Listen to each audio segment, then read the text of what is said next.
Hello everybody, and thank you for sharing your time with me. I'm sending this message through various different channels to reach my dear Russian friends and the Russian soldiers serving in Ukraine. I'm speaking to you today because there are things that are going on in the world that are being kept from you, terrible things that you should know about. But before I talk about the harsh realities, let me just tell you about the Russian who became my hero. In 1961, when I was 14 years old, a very good friend of mine invited me to come to Vienna and to watch the World Weightlifting Championships. I was in the audience when Yuri Petrovich Vlasov won the World Championship title, becoming the first human being to lift 200 kilograms over his head. And somehow a friend of mine got me backstage. All of a sudden there I was, a 14-year-old boy, standing in front of the strongest man in the world.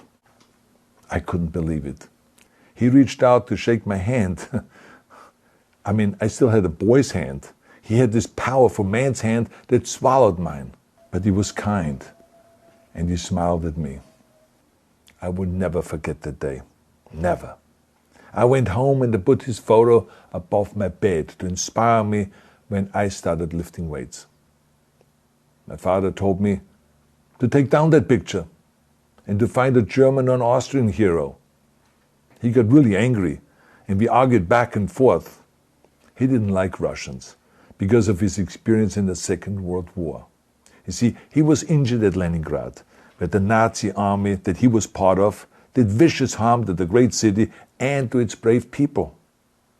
But I did not take the photograph down, no, because it didn't matter to me what flag Yuri Vlasov carried.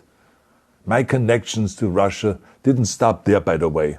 Oh, it actually deepened when I traveled there with bodybuilding and for my movies and met all my Russian fans.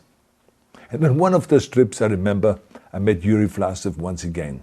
It was in Moscow during the filming of Red Heat, which was the first American movie allowed to film in Red Square. Now, he and I spent the whole day together. He was so thoughtful, so kind, and so smart, and, of course, very giving. He gave me this beautiful blue coffee cup. And ever since then, I've been drinking my coffee out of every morning. Now, the reason why I'm telling you all of those things is that ever since I was 14 years old, I've had nothing but affections and respect for the people of Russia. The strength and the heart of the Russian people have always inspired me. And that is why I hope that you will let me tell you the truth about the war in Ukraine and what is happening there. No one likes to hear something critical of the government, I understand that. But as a longtime friend of the Russian people, I hope that you will hear what I have to say. And may I remind you that I speak with the same heartfelt concern as I spoke to the American people when there was an attempted insurrection on January 6th last year, when a wild crowd was storming the US Capitol, trying to overthrow our government. You see, there are moments like this that are so wrong, and then we have to speak up. And it's exactly the same with your government. I know that your government has told you that this is a war to denazify Ukraine. Denazify Ukraine? This is not true. Ukraine is a country with a Jewish president, I might add, whose father's 3 brothers were all murdered by the Nazis. You see, Ukraine did not start this war. Neither did nationalists or Nazis. Those in power in the Kremlin started this war. This is not the Russian people's war. No. As a matter of fact, let me tell you, what you should know is that 141 nations at the UN voted that Russia was the aggressor and called for it to remove its troops immediately. Only 4 countries in the entire world voted with Russia. That is a fact. See, the world has turned against Russia because of its actions in Ukraine. Whole city blocks have been flattened by Russian artillery and bombs, including a children's hospital and a maternity hospital. 3 million Ukrainian refugees, mainly women, children, and elderly, fled their country, and many more are trying to seek to get out. It is a humanitarian crisis.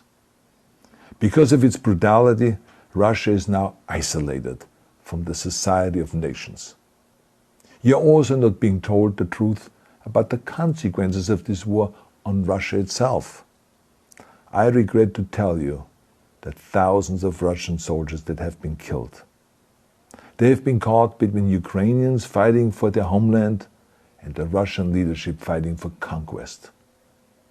Massive amounts of Russian equipment have been destroyed or abandoned.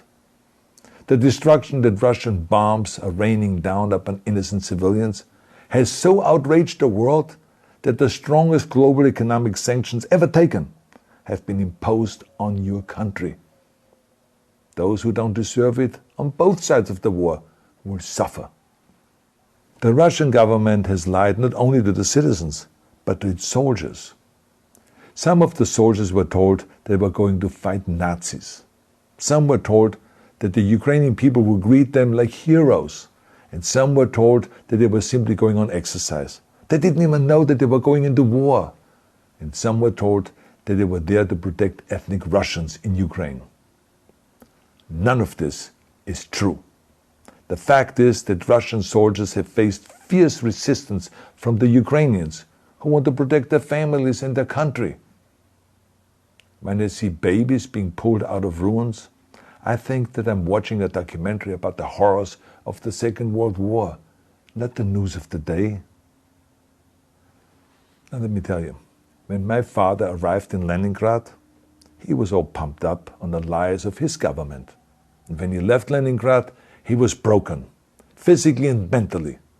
He lived the rest of his life in pain. Pain from a broken back, pain from the shrapnel that always reminded him of these terrible years, and pain from the guilt that he felt.